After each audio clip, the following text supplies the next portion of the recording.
Hi everyone, today we are going to go through building a NodeJs application that can download attachments from Salesforce. So it's a pretty common requirement that we see in projects where we download attachments from Salesforce to a local system through some automated code. So in this example, we'll be downloading an attachment that is available under an account in Salesforce. So here if you go to this test account, you can see that there is an attachment which is nothing but a Salesforce logo, but this can be any attachment in a real project. It can be a CSV file, or it can be some other data file. So we'll be building a Node.js application that can download this file to your local system. So the first step is to create a Node.js application. So for that I am using an editor called Visual Studio Code. It has a built-in terminal also. So a prerequisite for this project is to have Node.js installed in your system. You can verify that by typing node version. So if you have Node.js installed in your system, it will return the version number. So if you don't have version, go to Google, search for Node.js installer and install Node.js. Once you have Node.js installed in your system, you can initialize a Node.js project by issuing the command npm init in terminal.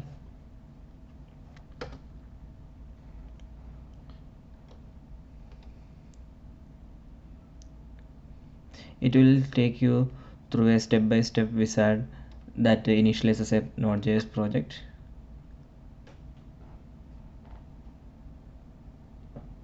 It's taking a couple of seconds.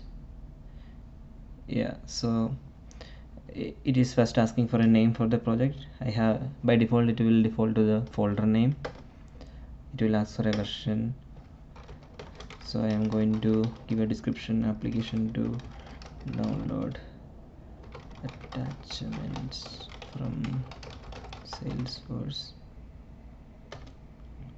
Entry point is the file on which the execution will be starting in this application. It defaults to index.js. It's fine. So I'm just taking all defaults for the rest of the options. Finally it will ask us to verify the settings. I'm just going to hit enter. So then you can see that it has created a package.json file for you with all the details. So this is nothing but all the definitions related to that project. So the next step is to install the dependencies that is required to download to build this Node.js application. So in our case we are looking for a couple of dependencies. One is JSL npm plugin called JSForce. So if you Google JSForce, it will directly take you to the page.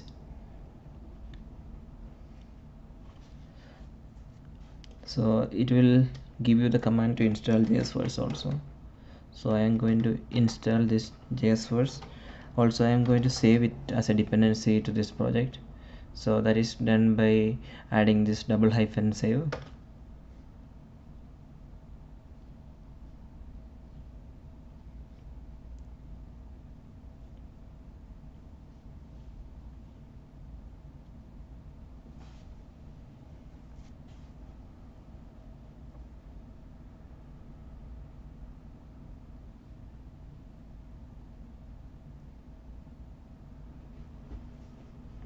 So you can see that once this file is installed, an additional dependency will be created in this node modules folder.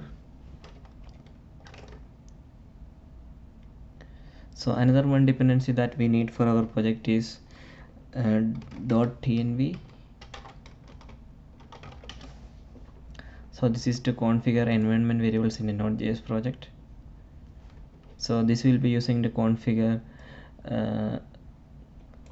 username, password, such credentials for the user.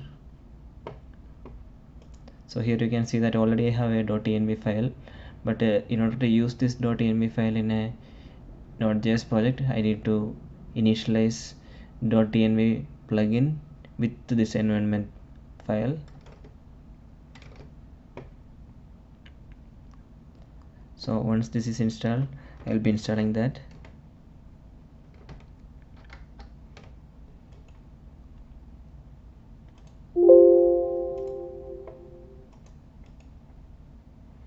So this also I am going to save as a dependency to the project.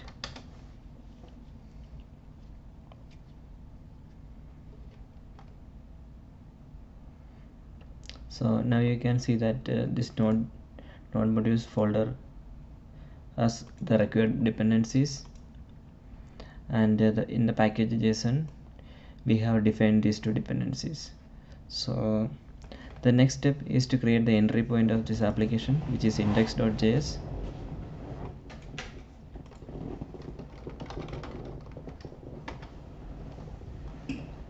Yeah, so once index.js is defined, created, we will be writing, so for the sake of simplicity I will be writing all the code that is required to download the file in this particular file, but ideally in a project you will be segregating it into multiple modules. So first step in our file is to configure environment variables, so which is done using this command. So what this line says is like it is asking the Node.js runtime to load the plugin .env and then config. What this config does, it checks for a .env file, and any username or password that is configured in the environment will be accessible in the Node.js code. So we have initialized the .env file.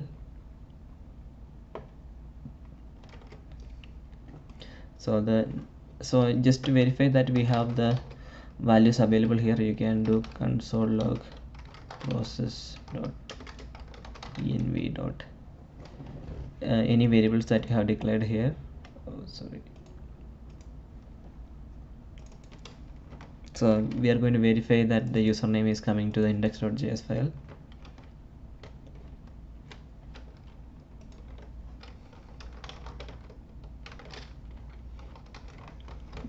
So in order to execute a Node.js application, you need to type node, then the name of the file.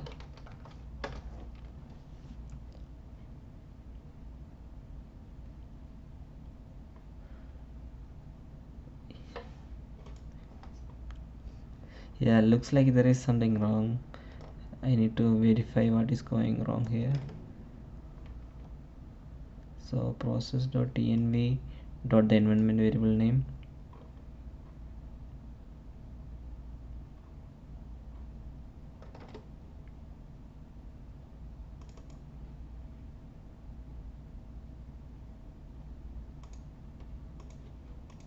Ideally it should be printing this text there.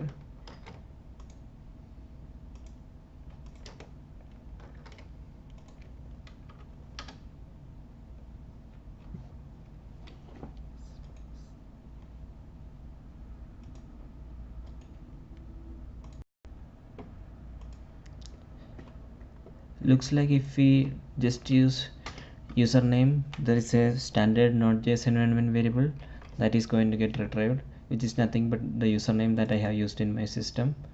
So in order to avoid that, I am going to rename it to user underscore name, and if I type user underscore name, it is going to print the username that I have configured in the environment file. Then if I type password, it should let me see the password that I have configured here.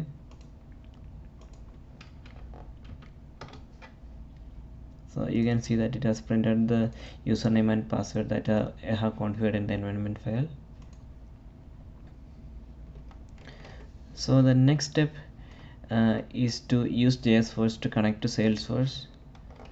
For that we will go to Node.js documentation, Salesforce documentation, and here you can see the syntax that is required to connect to Salesforce using Salesforce plugin.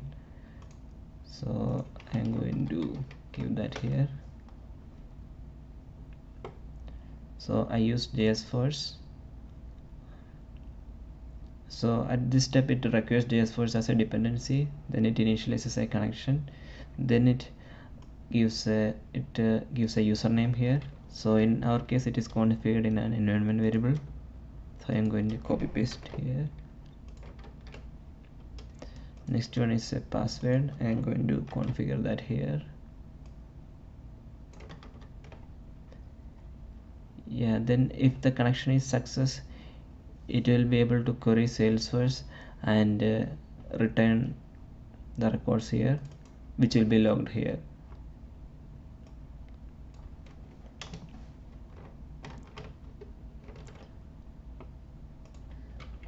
So at this point it's going to give a wrong username and password because I have just placeholder usernames here.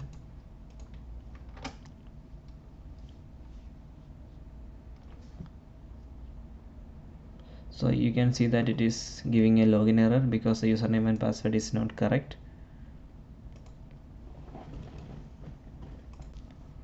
So I have configured my credentials in environment file. So now it has the correct username and password, so we'll be able to connect successfully.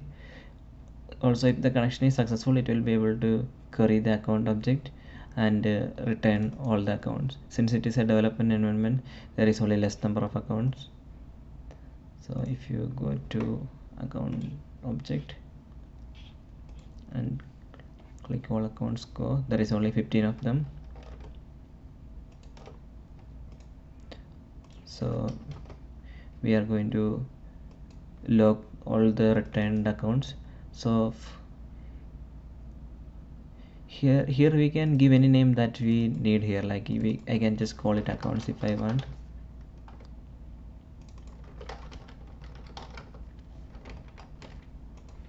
So now if I run the file,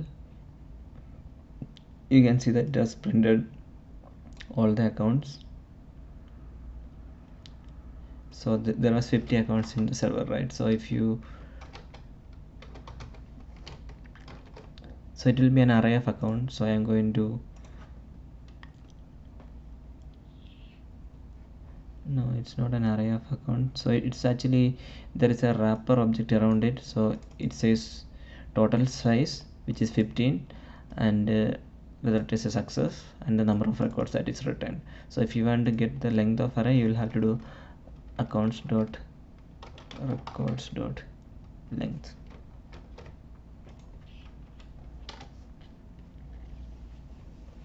So you can see that it has printed 15 accounts here. So in that, because of that, it is not really accounts, it is response here. For accounts you need to do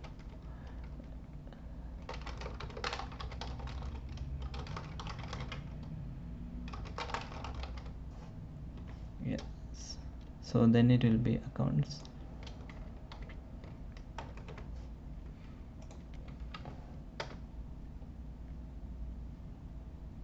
Yeah, so what we are going to do as part of this project is to get an attachment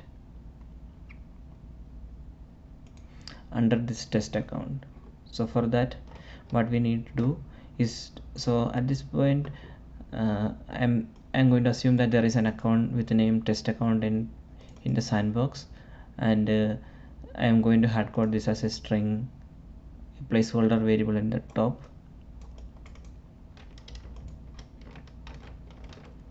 So this is probably a better way than hardcoding the account name. So I have a variable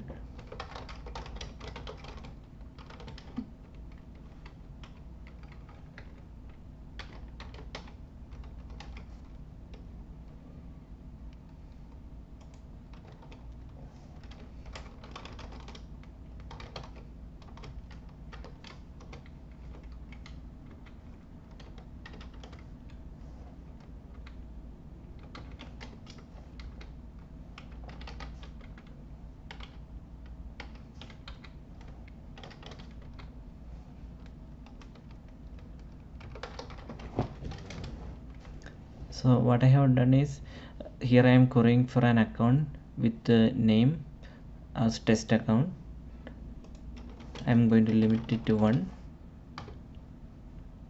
so that it will return only one record. So now let's debug what value we are getting in this response.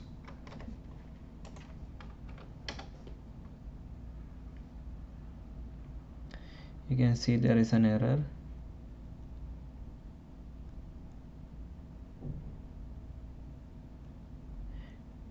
I think that's because Salesforce is not parsing the query correctly.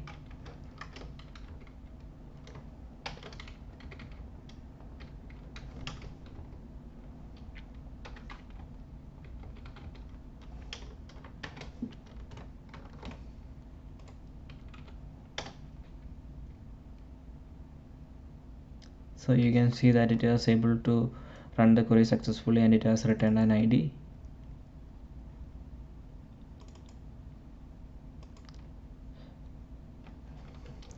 So here what we can do is if it returns only one, if it returns at least one account, then only it makes sense for us to proceed with the code. So I am going to check if accounts length greater than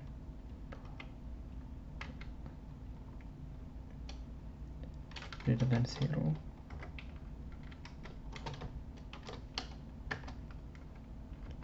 Then I want to proceed with the account. So I want to take the first account in that case.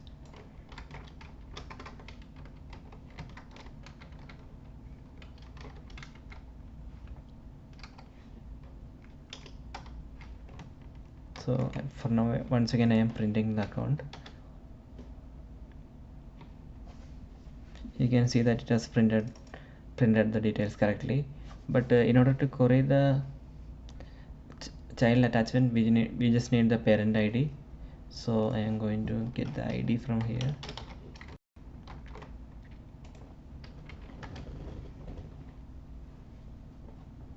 So you can see that I am able to get the ID of the test account from Salesforce instance. If you want to verify that, you can copy this and go to the URL and paste it. You can see that it is taking us to the test account. So the next step is to query attachment under that test account. So for this we'll be querying once again.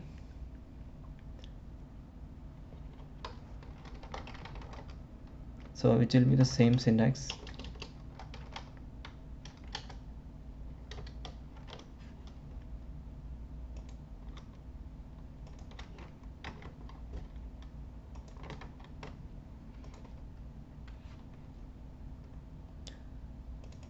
My name from this time I am querying attachment where parent ID is the account, parent ID is the test account.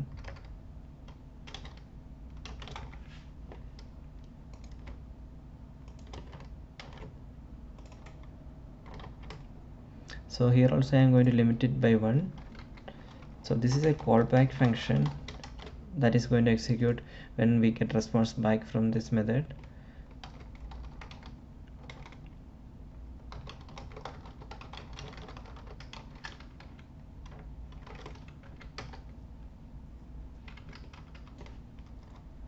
Here also if there is an error, I am going to just log it.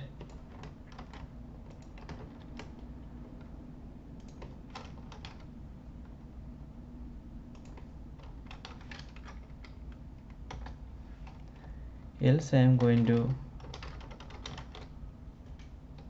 log the result.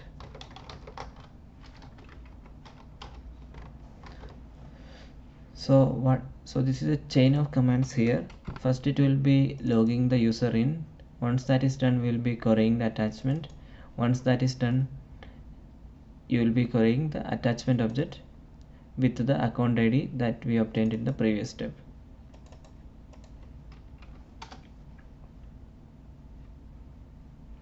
You can see that here we get the account ID, which is the log here on line number 12, and there is one more log in line number 15, we are getting that here. So here when we query an attachment object, we'll be able to get ID, name, but the actual content of the file will be in the body of the attachment object. But if you query it in directly this way and then run the code, you can see that it just points to another one URL kind of thing. It doesn't really give the data of the file. In order to get the data of this file, you need to follow a different syntax that is documented in Salesforce.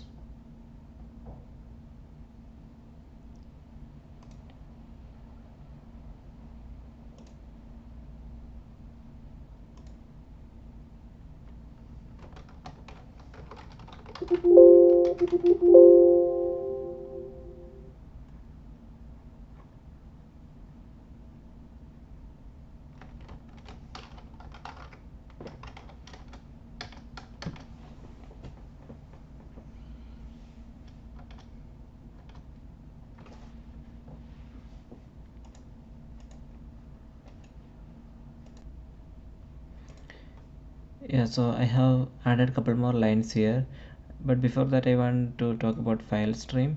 So FS is a Node.js library that is built-in library that comes with Node.js that you can use to download files or create files in your file system.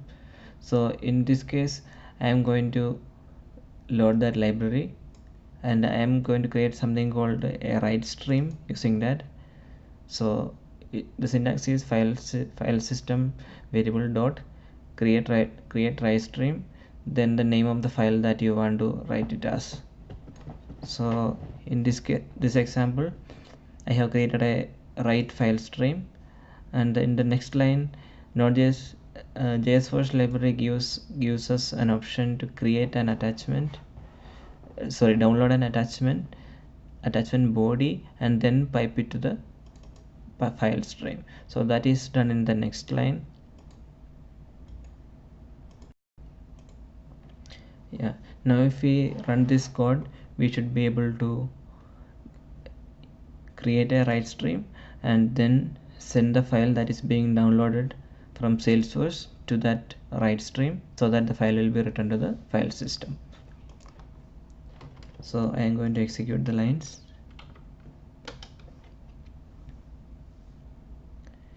You can see a couple of console logs here. The first one is where we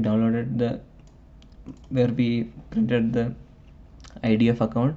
Next is where we console log the result that we got for the attachment query, which is this line. Then once again we are taking the first record from that and doing another one console log, that is this one. And then we don't have any more console logs, we just create a write stream and send the attachment to that write stream. So you can see that there is a new sf logo.png file here. So in order to verify that it is working, let's delete this file and run our code once again and see if it is coming again. So I am going to run this again. You can see that the logo is just downloaded again. So in order to verify that it is the same file in server, you can go to server and click view. So you can see the file, it's the same file that is being downloaded. So in order to just do some code cleanup, so I am going to remove these console log statements.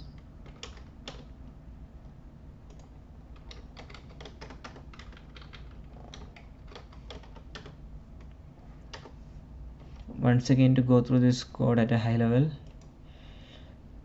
So first we loaded all the libraries. In our case, the main dependencies are .env npm plugin and the JSForce npm plugin. Once both of these are loaded to the system, loaded to the program, we load a built-in library called fs also. Usually we load all the files at the starting. So then we have the real code starting from here. First step, we log into the system. Then once login is success, this callback function will be executed. So from the callback function we are doing another one operation, which is querying the account object, and we are just querying one account where the name is test account. Once that is success, this callback method will be executed, and inside that callback method we are checking if there is at least one account with that title. If it is available, we are taking the ID of the account and querying any attachment under it, and we are limiting the query to 1, so that we will get only one attachment. So if there are multiple attachments under it and we just want the last one, you can probably filter it by order in the query. You'll be doing something like order by created date descending limit 1. So this will let you get the last account, last attachment that was created. So then once that is success, its callback method will be executed, where we get the first attachment and we create a file with the name of the attachment, and we do it using something called file stream, write stream. So it's a built-in feature that is available in file system module that is available in Node.js. So this is a line where the actual file download happens. So how to read it is, so it is querying an attachment with a given attachment ID and taking the blob body from that and sending it to the file write stream, so that it will be created as a file in the system, which you have seen just now.